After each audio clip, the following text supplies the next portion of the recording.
Irmãos, nós temos o relatório das transmissões e do sermonáudio deste mês. Para os irmãos que não sabem, que não acessam ainda isso, nós temos uma participação num site chamado Sermonáudio. O Sermonáudio tem como próprio nome diz, são sermões que são colocados ali. Nós temos ali. Acho que somos uma das duas únicas igrejas que colocam sermões em fala portuguesa no Sermonáudio. A outra igreja coloca sermões em fala portuguesa também, mas coloca um sermão a cada 3 meses. A nossa igreja coloca de 4 a 10 sermões por semana.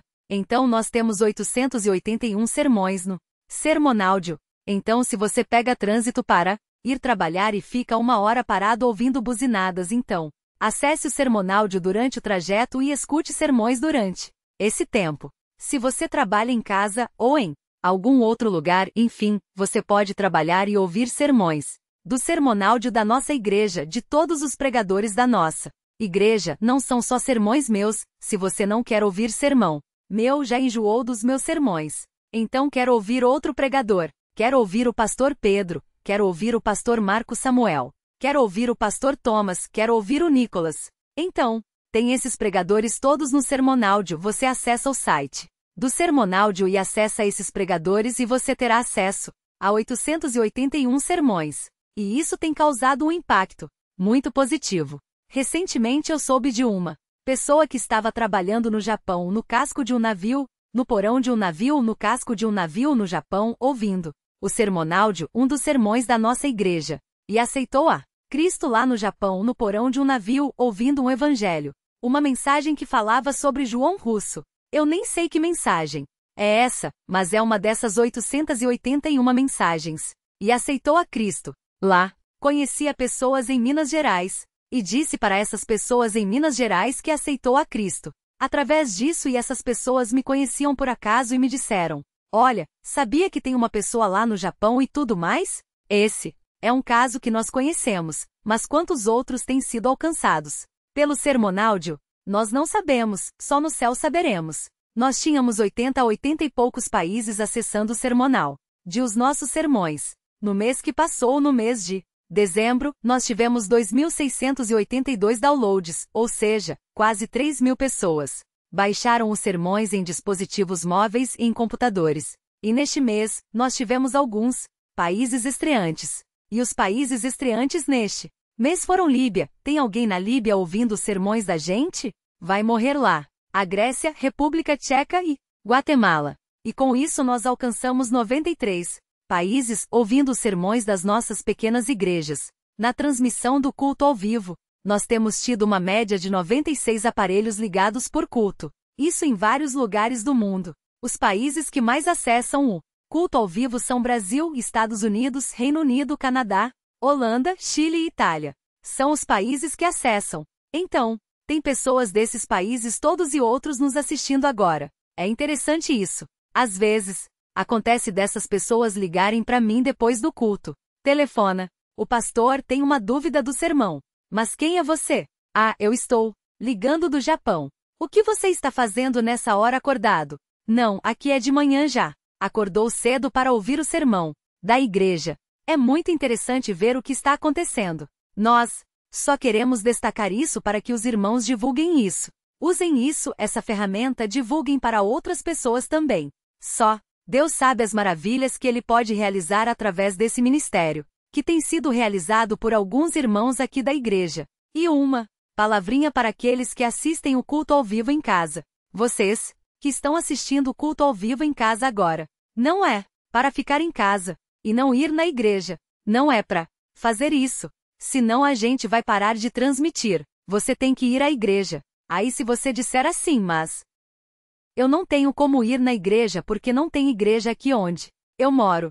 Que não tem, eu não tenho como me reunir com os irmãos porque não tem igreja aqui onde eu moro. Então se não tem igreja onde você mora, ou se as igrejas que você deveria frequentar estão pregando mentiras, heresias, doutrinas falsas e você não se sente bem nelas, então a minha sugestão é que você reúna um grupo de irmãos na sua casa e realize vocês juntos na sua casa um culto. E aí na hora do sermão vocês escutam o sermão aqui da igreja. Mas é importante que vocês formem um núcleo eclesiástico onde vocês possam ter comunhão cristã viva, onde vocês possam exercer os dons espirituais como o corpo vivo de Cristo, onde vocês possam se estimular uns aos outros conforme a Bíblia ensina. Não é certo você ficar sozinho assistindo o culto.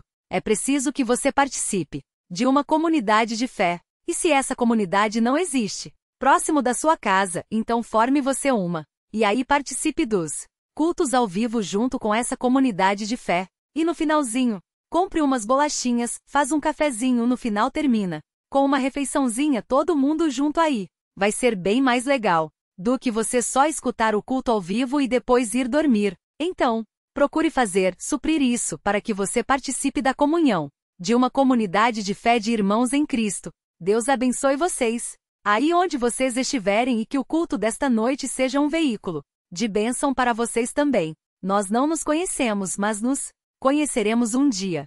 Alguns me escrevem o que eu recebi de receita para a pressão baixar nessa semana. Vocês não têm noção que eu falei na transmissão que estava com a pressão alta domingo passado e ganhei um monte de receitas. Vocês não têm noção.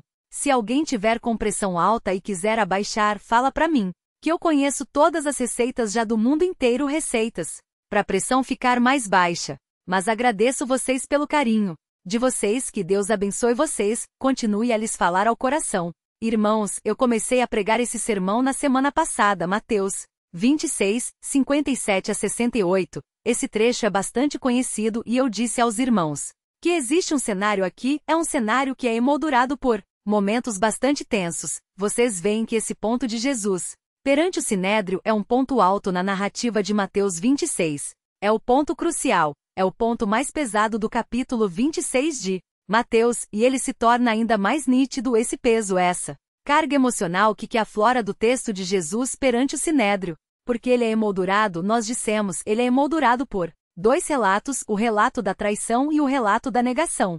Então, Mateus coloca essa moldura obscura, essa moldura fortemente carregada, nesse trecho que é o trecho, certamente o trecho principal, do capítulo, que mostra Jesus perante o Sinédrio fazendo aquela confissão de que ele é o Messias.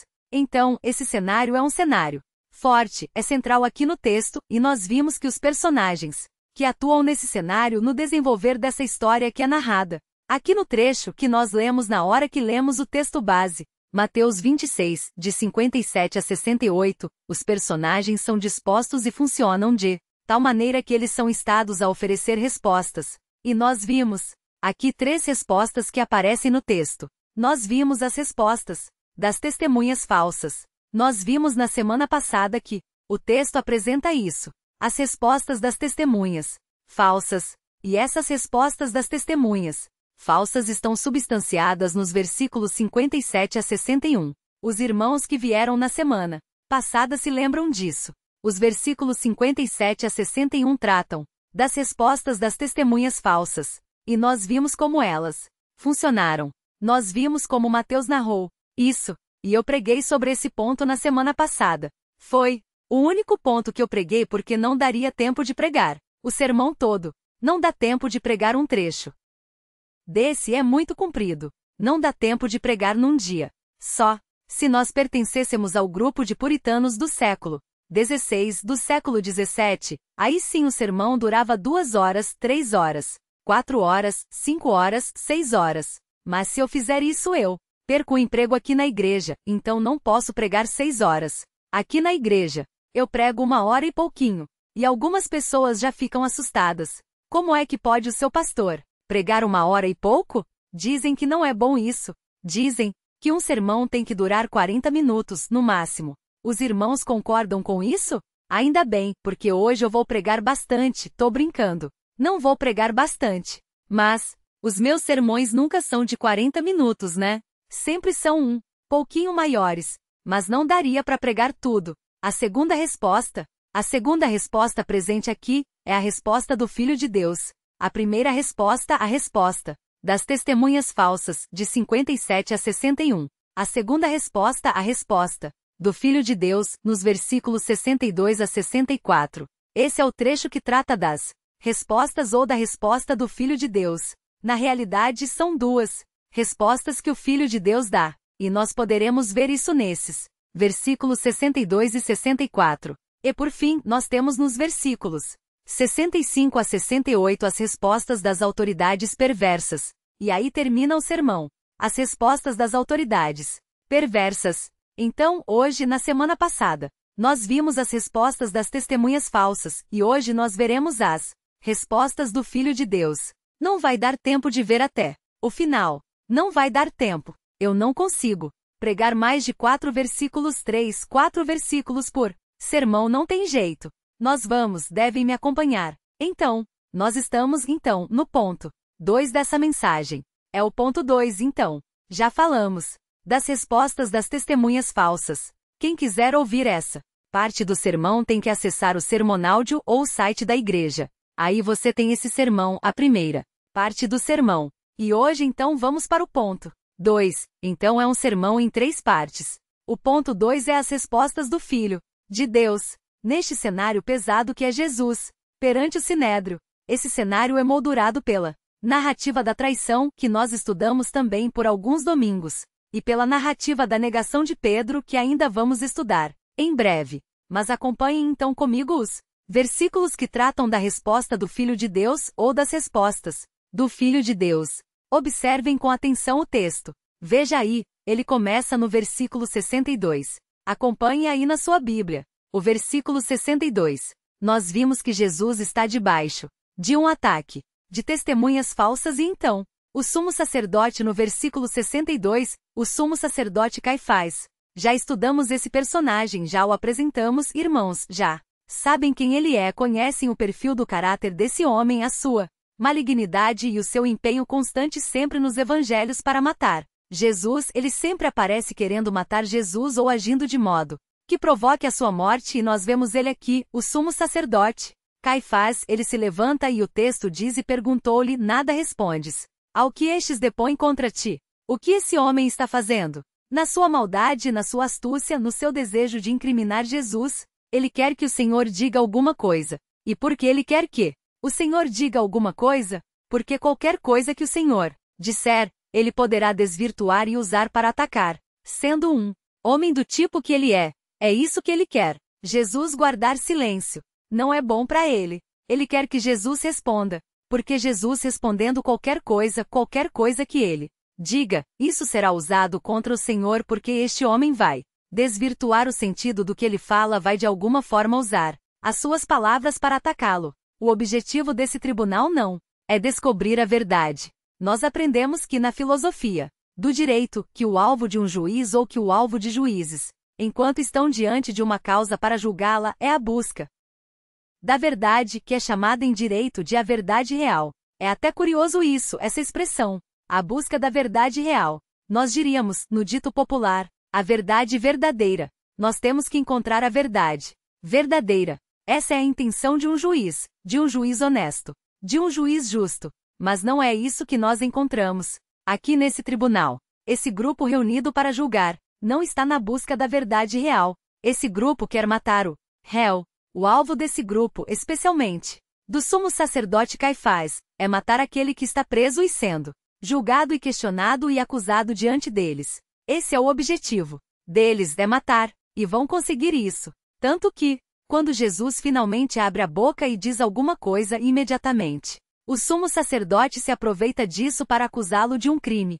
digno da pena capital. Vamos prosseguir então na leitura. Texto prossegue. Nada respondes ao que estes depõem contra ti. Jesus, porém, diz o texto, permaneceu calado. Não respondeu. Por quê? Eu gostaria de transformar esse sermão, eu gostaria de fazer isso, de tomar essa licença para transformar esse sermão numa descrição, a partir do exemplo do Mestre, do que nós devemos fazer algumas vezes.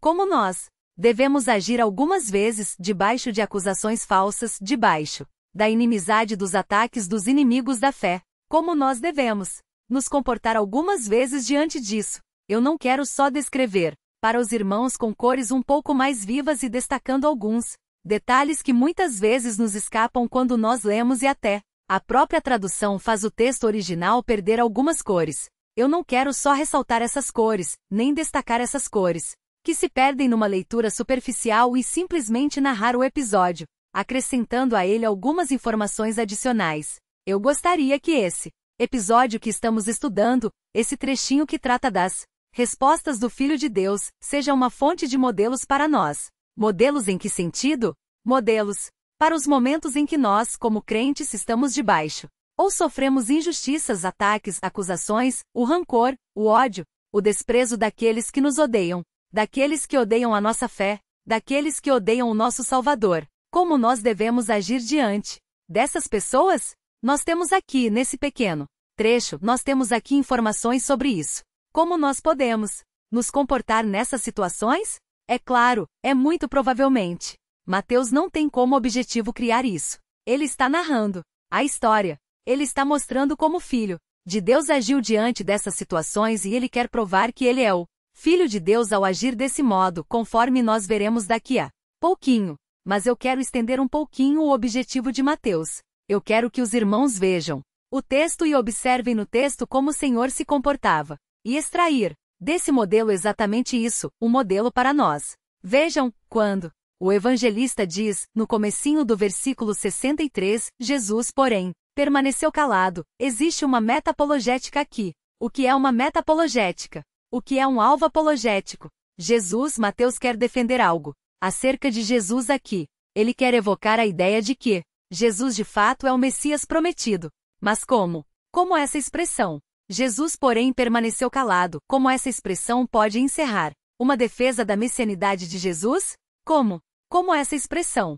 Jesus, porém, permaneceu calado pode significar que Jesus é o Filho de Deus, o Messias de Israel prometido nas páginas do Antigo Testamento? Como isso pode ser usado com esse objetivo, com essa meta, com esse alvo apologético? Como um alvo apologético tendo um alvo apologético? Bem, se os irmãos olharem Isaías 53:7, os irmãos que conhecem bem o Antigo Testamento ou as porções mais conhecidas do Antigo Testamento sabem que Isaías 53 trata do Messias e vejam o que diz o texto em Isaías 53:7. Abra sua Bíblia e veja. A gente não ouve mais barulho de Bíblia agora. Agora é só os irmãos digitando. Perderam um pouco a graça, era tão gostoso escutar o barulhão das folhas. Agora não tem mais, só digitação. Então digite aí Isaías 53:7. Veja o que diz. O texto diz assim, sobre o Messias que viria. Isaías foi escrito 600 anos antes de Cristo. E o texto diz Isaías 53:7. Isaías foi escrito no século VIII. Certo, Tiago? Século VIII antes de Cristo, né? Tem um professor de Antigo Testamento aqui. Isaías foi escrito no século VIII antes de Cristo. E o texto diz assim, Isaías 53:7. Ele foi oprimido e afligido, mas não abriu a boca. Percebem aqui? Agora, vejam o modo como Mateus evoca isso. Jesus permaneceu calado. Ele não fala. O santo sacerdote diz, você não responde nada àqueles que fazem essas acusações contra você. E o texto diz, Jesus guardou silêncio, Jesus não disse nada. Jesus permaneceu calado. Por que esse detalhe? E aí nós nos lembramos de Isaías 53:7, que é evocado pela narrativa de Mateus. O texto diz, ele foi oprimido e afligido, mas não abriu a boca. É uma atitude messiânica. É o cumprimento de uma profecia do Antigo Testamento. Ele não abriu a sua boca, como um cordeiro que é levado ao matadouro e como a ovelha muda diante dos seus tosqueadores. Ele não abriu a boca. Dizem que as ovelhas não gritam quando estão morrendo. É verdade isso? Alguém já viu ovelha morrendo? Já viu, Fernando? Não? Você não? Foi criado na roça? Não? Ah, foi criado aqui na parada. Inglesa mesmo. É Atibaia, mas ela não é roça. Também. Mas as pessoas que são criadas nesse contexto dizem, eu nunca vi, não sei, que as ovelhas não gritam quando estão sendo mortas. Elas ficam em silêncio. E essa figura é aplicada ao Senhor. Ele é humilhado, ele é acusado injustamente.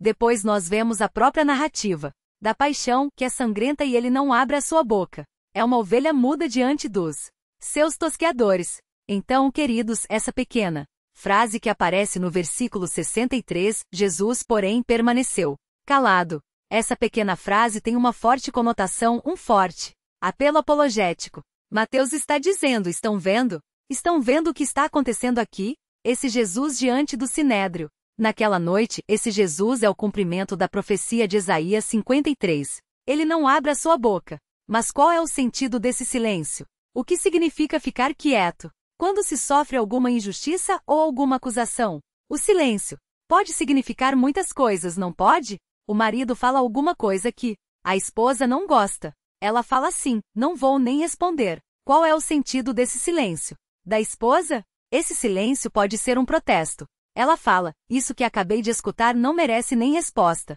Eu não vou me dar o trabalho de responder isso que acabei de escutar agora. O mesmo pode acontecer com o marido. A esposa fala alguma coisa, ele fala: eu vou até sair de perto, não vou nem responder nada porque não vale a pena perder meu tempo respondendo nada. Então são alguns momentos em que o silêncio tem uma conotação maldosa. Eu sei que os irmãos nunca fizeram isso, mas vocês concordam comigo que há momentos em que o silêncio tem uma conotação maldosa? Sim ou não? Os filhos. O pai fala alguma coisa e o filho fica quieto. Não vou nem falar porque eu não quero despertar a raiva desse velho louco. Não vou nem falar nada porque não vale a pena. É só encrenca responder para esse. E tentar explicar alguma coisa para esse velho é perder tempo. Então eu não vou perder meu tempo fazendo isso. Então às vezes, nós achamos que todo silêncio é virtuoso nessas horas, mas não é. Às vezes o silêncio é um gesto rebelde, não barulhento. Às vezes o silêncio é um gesto ofensivo sem barulho. Será que é isso que Jesus está fazendo aqui agora?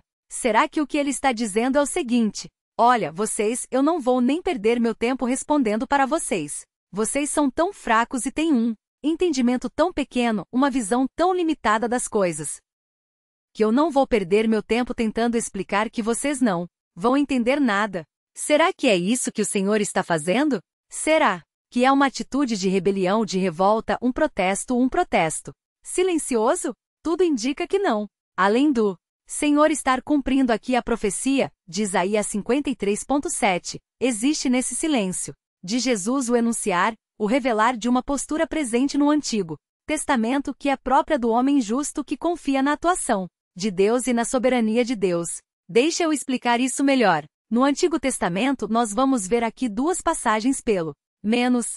No Antigo Testamento, quando o homem injusto se cala diante de acusações e perseguições injustas e cruéis, ele está com isso dizendo: olha, eu sei que a fonte dessa injustiça que o controlador de tudo o que está acontecendo, não sei se é a palavra fonte, mas é o controlador de tudo o que está acontecendo é Deus. Deus controla tudo o que acontece e eu cheguei num ponto de tanto sofrimento em termos de sofrer injustiça que eu deixo para ele cuidar disso agora. Eu não vou mais defender a minha causa. Eu não vou mais me levantar para me defender. Chega, chega. Daqui para frente, o Senhor vai me defender. Eu confio na soberania dele e ele responderá em meu lugar. E no tempo certo ele fará com que essa injustiça acabe. Da minha parte, eu desisto por aqui. Eu não prossigo mais.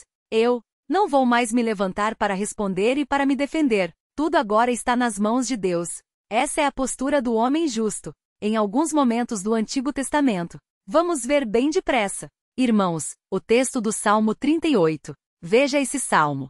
Salmo 38. Veja a que ponto o salmista chega aqui. Salmo 38, 12. Abra sua Bíblia bem depressa. Digite aí na sua Bíblia eletrônica. Salmo 38, 12. Vejam a que ponto chega o salmista aqui. É um salmo de Davi, não conhecemos precisamente a situação vital desse salmo, momento que estava sendo vivido pelo poeta quando escreveu, mas o texto mostra que ele estava sendo perseguido injustamente. Ele estava cansado. Com isso, cansado disso. O texto diz, Salmo 38, 12, também os que buscam tirar minha vida preparam armadilhas contra mim, e os que procuram meu mal dizem coisas prejudiciais o dia inteiro, maquinam traição. 13. Mas eu, fingindo-me de surdo, não ouço e fico como um mudo, que não abre a boca. Assim fico como quem não ouve, em cuja boca não há resposta. Agora vejam por que ele faz isso. Versículo 15. Mas, Senhor, espero por ti. Tu, Senhor meu Deus, responderás. Qual é a atitude desse homem? Ele diz, chegou um ponto que não vale mais a pena eu me defender. Chegou o momento em que eu não tenho mais forças para continuar respondendo. Eu sei que Deus dará a resposta. Eu vou me calar. Irmãos, nós temos que aprender a fazer isso. Aqui, nesse silêncio de Jesus, Existe uma mensagem eloquente. É a eloquência do silêncio. Ele diz: o Senhor responderá. Vocês já me ouviram? Eu já me defendi outras vezes? Diante de vocês, diante de inimigos. Como vocês conhecem minha mensagem, conhecem minha pregação. Eu não digo mais nada. As acusações de vocês continuem a fazê-las. Deus responderá a cada uma delas.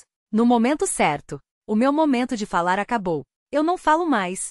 Não é uma atitude de protesto, é uma atitude de confiança. Eu sei que o Senhor julgará a minha causa. Nós, os crentes, temos que aprender com isso. Temos que muitas vezes adotar essa postura. Nós não temos adotado essa postura. Nós sempre respondemos.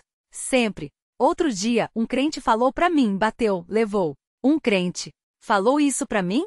Ah, comigo é assim. Bateu, levou. Falou o que quis. Como é que é o resto? Ouviu o que não quis. Que lindo. Até rimou, né? Rimou é mais ou menos. Essa não é a atitude cristã. A atitude cristã, ela envolve o ser tardio para se irar. Estava conversando com o irmão. Essa semana, nós temos que subir a montanha da ira usando escada. Alguns usam elevador, sobe bem rápido. No momento lá no alto, é o pavio curto. Não é assim que funciona na Bíblia. O cristão na Bíblia é ensinado a ser tardio em se irar. Ou seja, nós temos que subir a montanha da ira usando escada. E temos que descer a montanha da ira usando um escorregador. Isso. Alguém subiu aí, né? É isso mesmo. Suba devagar e desça depressa. Ano passado eu fui num parque de diversões no Ceará. E existe um brinquedo lá, é o Beach Park.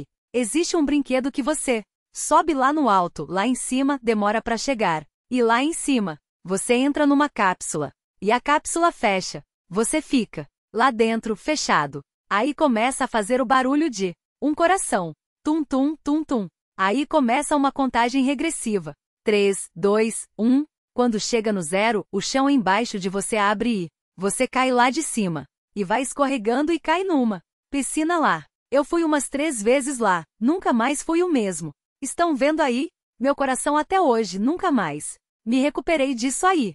Caí lá de cima, nunca mais. Fui o mesmo. Depois já estava tudo arrebentado. Mesmo voltei outras vezes.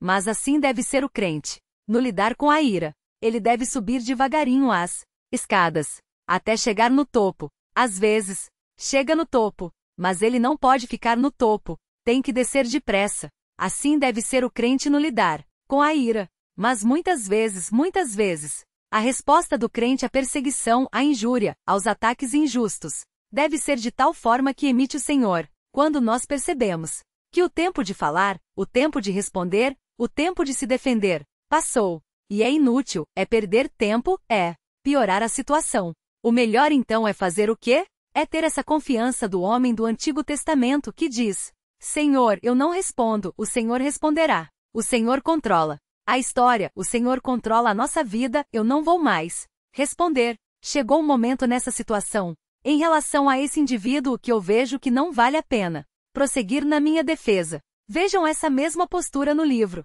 das Lamentações. Vejam o que diz. Vejam como esse silêncio tem razões teológicas, tem razões doutrinárias. Vejam, Lamentações capítulo 3. Veja o que diz aqui. Veja o versículo 24. O escritor do livro viu afronta, viu agressão, viu injustiça. Ele testemunhou o saque de Jerusalém. E o texto diz em Lamentações 3, 24. Digo a mim mesmo, isso no meio de toda esse desprezo, esse sofrimento, essa injustiça, esse ataque, digo a mim mesmo. A minha herança é o Senhor, portanto esperarei nele. Bom é o Senhor para os que esperam nele, para quem o busca.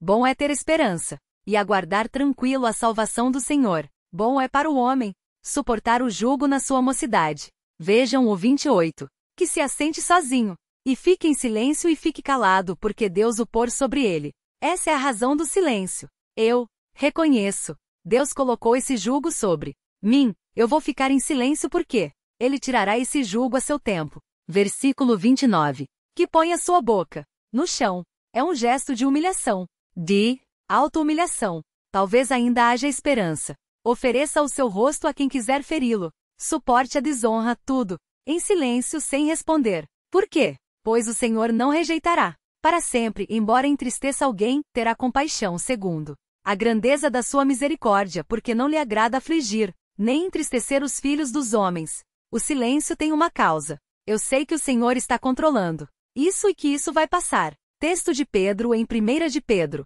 2:23, nós aprendemos que o Senhor Jesus permanecia calado quando era injuriado. 1 de Pedro 2:23 diz isso. Ele permanecia calado quando injuriado porque ele se entregava àquele que julga retamente. Essa era a razão dele permanecer calado. Então nós aprendemos aqui uma resposta de Jesus. É uma resposta silenciosa, mas que transmite uma mensagem. É uma resposta que não tem palavras. É uma resposta que não faz barulho. Não emite sons, mas ela transmite uma verdade importante. E a verdade é a seguinte: eu creio que Deus fará justiça. Ele um dia responderá. Ele controla todas as coisas. Ele controla tudo que há, inclusive essa situação. E ele agirá e falará no tempo certo. Da minha parte, eu já dei respostas. O suficiente. Não tenho mais nada para acrescentar. Aquilo que eu já disse. Queridos, assuma isso em algumas situações. Não é certo viver debatendo. Não é certo viver batendo boca. Não é certo viver sempre respondendo e entrando em atritos e conflitos com essas pessoas. Não é certo. Isso. Nós temos aqui um exemplo do Senhor, temos que imitar. Ele não abriu a sua boca. Faça o mesmo. O Senhor abriu a sua boca muitas vezes quando foi injuriado, perseguido e atacado. Os apóstolos abriram sua boca muitas vezes quando foram injuriados, perseguidos e injustiçados. Mas há um momento em que aprendemos que é melhor guardar silêncio. Não o silêncio da rebelião. Não. O silêncio da revolta, não o silêncio da agressão, mas o silêncio da confiança e da esperança. Eu sei que o Senhor falará no meu lugar, mas as respostas de Jesus prosseguem. Vamos mais um pouquinho. O texto diz, no versículo 63. O texto diz assim: Jesus, porém, permaneceu calado e o sumo sacerdote disse-lhe: ordeno que jures pelo Deus vivo e diga-nos se tu és o Cristo, o Filho de Deus. O que acontece aqui é uma situação em que o sacerdote, o sumo sacerdote, tenta colocar Jesus numa condição de ficar sem saída. Tenta deixar Jesus sem saída. Ele fala: olha, eu estou impondo um juramento a você. Eu imponho esse juramento, eu deixo você agora debaixo de juramento. E eu exijo que debaixo de juramento, você diga se você é o Cristo, o Filho de Deus. A expressão Filho de Deus era uma expressão messiânica, não muito comum, mas era usada naqueles dias também. Muito pouco, mas era comum. Era presente naqueles dias essa linguagem para se referir ao Messias, o Filho de Deus. Você é o Cristo, o Filho de Deus. Você agora está debaixo de juramento, responda. Se Jesus não respondesse, ele seria acusado, porque não estaria respeitando o juramento que lhe foi imposto contra a sua vontade. E respondendo, seria acusado da mesma forma que foi, aliás, o que aconteceu. E aí? Vem o versículo 64, Jesus lhe respondeu. Vocês se lembram quando eu falei para vocês dos recursos gramaticais que Mateus usa para dar à narrativa suas ênfases? Mateus é um repórter cinematográfico. Mateus ele faz com que a narrativa se movimenta, as cenas se movimentam. E ele usa recursos gramaticais para criar esse efeito nos leitores. Às vezes, Mateus usa uma palavrinha. A palavrinha idu, que significa vejam, e é como, então, a câmera do cinema. Foi Mateus que inventou o cinema, eu falei para vocês. Mateus é o inventor do cinema. Então, a câmera da narrativa faz com que o leitor olhe para um determinado ponto. Vejam, a multidão chegou. A câmera mostra a multidão. E, às vezes, Mateus usa um recurso. Eu até brinquei aqui outro dia, falando que é o zoom. O zoom. Z-O-M. Zoom. O que é o zoom? Vocês estão mexendo com as câmeras aí. Dê um zoom aqui em mim. Não chega muito perto porque a imagem não é muito agradável, talvez. Isso aí é um zoom. Depois vocês vejam na filmagem. Isso é um zoom. O que é um zoom? É uma aproximação. Quando você quer enfatizar algo.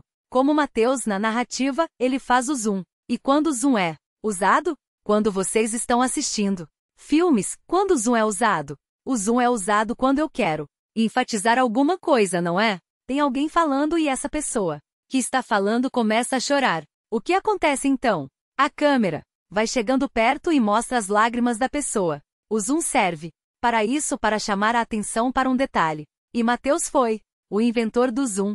Talvez ele tenha sido inventor, mas ele usa esse recurso através do modo como ele usa as palavras.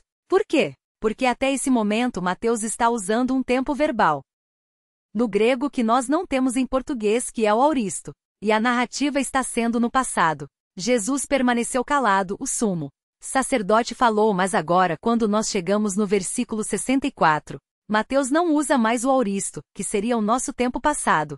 Aqui ele usa um presente que é chamado de presente histórico. A tradução correta seria Jesus responde. Não é passado, é presente. Por quê? Mateus diz, Jesus responde. Porque ele deixa de usar o auristo e usa o presente histórico? Por quê? Porque ele quer trazer a resposta para perto. Ele quer usar o zoom. E por que ele quer usar o zoom? Porque ele quer trazer a resposta para perto. Porque aqui nós temos o auge desse parágrafo. É o ponto alto. O que vem agora? É o ponto alto. Agora, se tivéssemos fundo musical, seria o auge da música. O que é que tem fundo musical? Agora, na hora de ler isso aqui agora, tinha que a música crescer. Daniel tinha que ir lá no piano e fazer a música. Aquela orquestra tem que ter um teclado com aquelas orquestras, né? Fazer a coisa crescer. É o ponto alto. É o auge da história. Mateus joga o zoom e a música cresce. Momento solene da narrativa agora.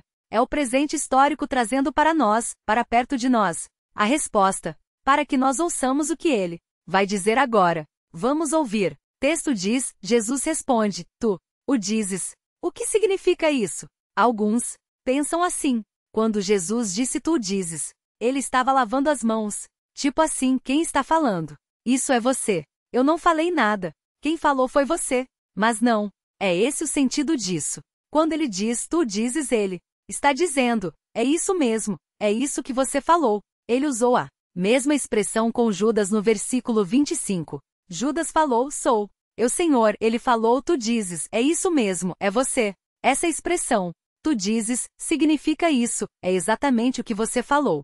Mateus aproxima o seu leitor do Senhor, da resposta do Senhor, e faz o leitor ouvir com todas as letras enfaticamente. É exatamente isso. Eu sou Cristo, o Filho de Deus.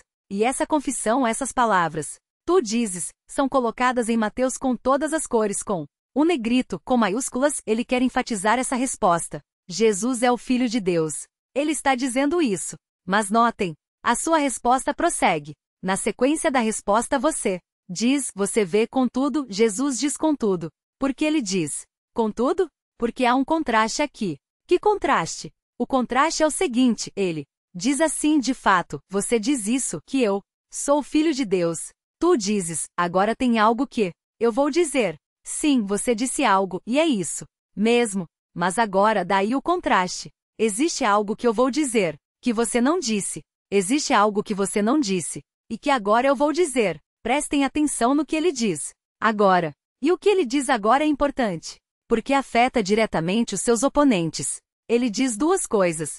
Primeiro, de agora em diante, vereis o Filho do Homem assentado à direita do Poderoso. Primeira coisa que vocês têm que saber. Vocês disseram que eu sou o Messias. Vocês disseram isso e é verdade. Agora ouçam o que eu vou dizer. A primeira coisa que eu vou dizer para você é o seguinte, vocês verão daqui para frente o Filho do Homem sentado à direita de Deus. Sabe o que significa?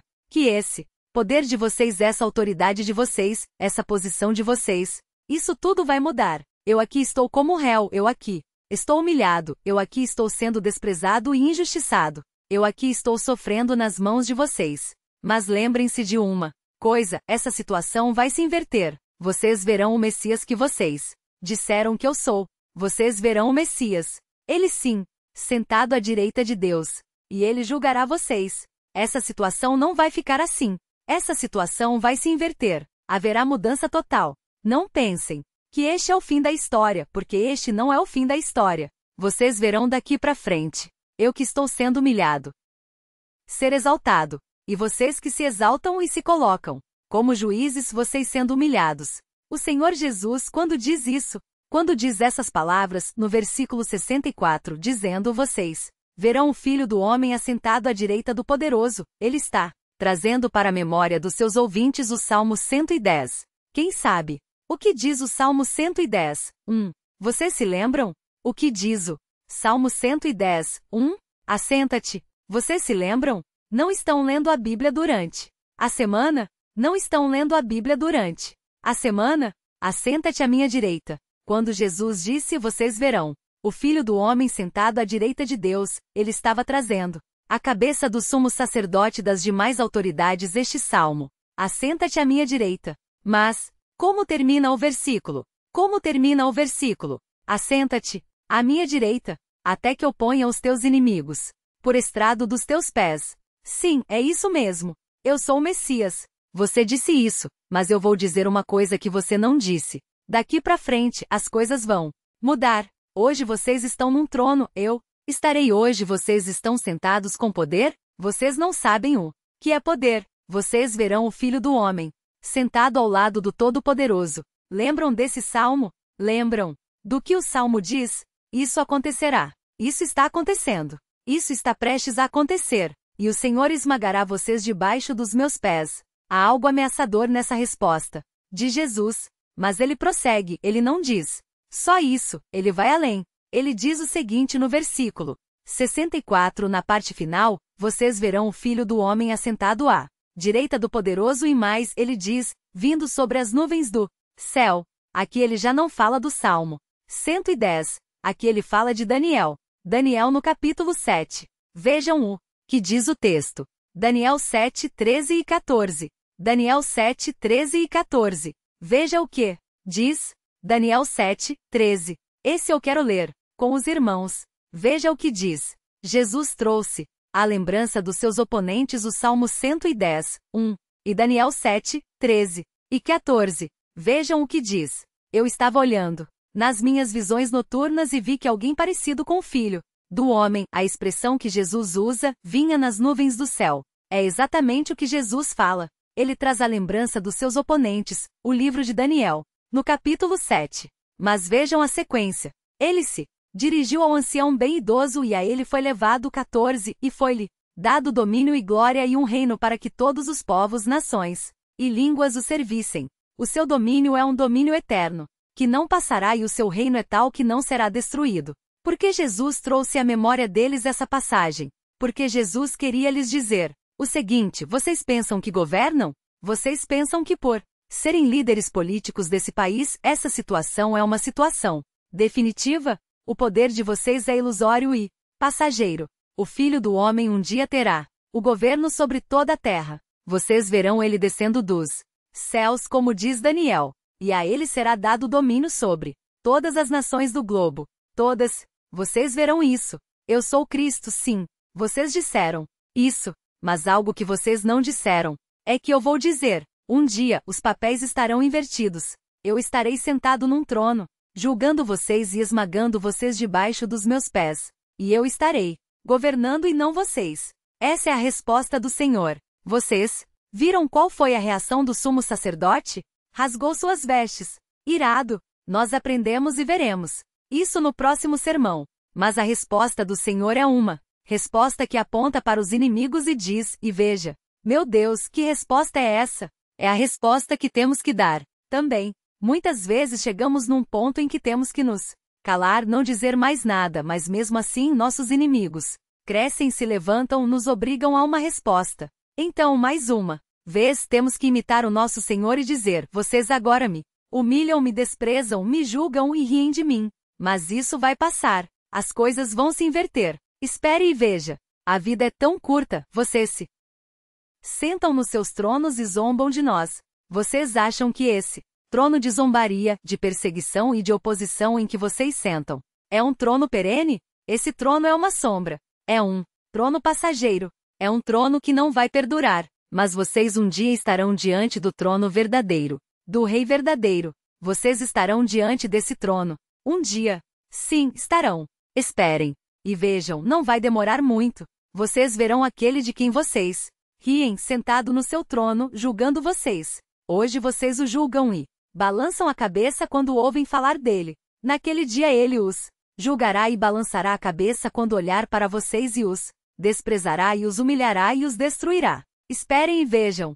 Você pode dizer: pastor, mas a resposta é muito ameaçadora. Muitas vezes, irmãos, chega o ponto em que o ensino do arrependimento e o apelo do arrependimento chega ao fim. O Senhor Jesus olhou para aqueles Homens, eu não vou mais apelar para que vocês se arrependam. Eu não vou mais pedir, suplicar para que vocês me ouçam e se arrependam. Não, agora somente façam isso.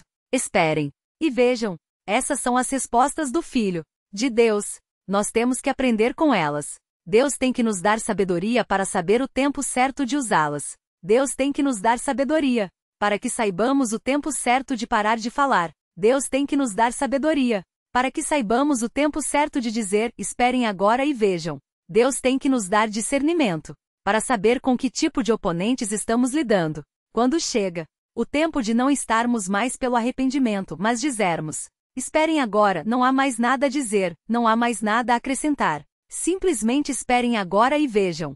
É a resposta da ameaça, é verdade.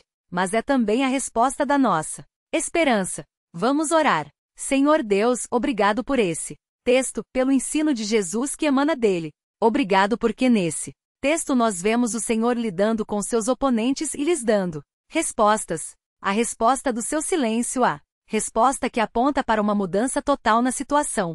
Ó Deus, que nós tenhamos discernimento, entendimento e sabedoria para saber quando dar essas respostas, para que nós não joguemos pérolas a porcos, para que nós não sejamos insistentes com aqueles que são constantes em dizer não e em desprezar a sua palavra, o seu ensino, o seu evangelho, o seu Cristo. Dá-nos entendimento para saber o momento de dizer, de parar de instar pelo arrependimento dessas pessoas.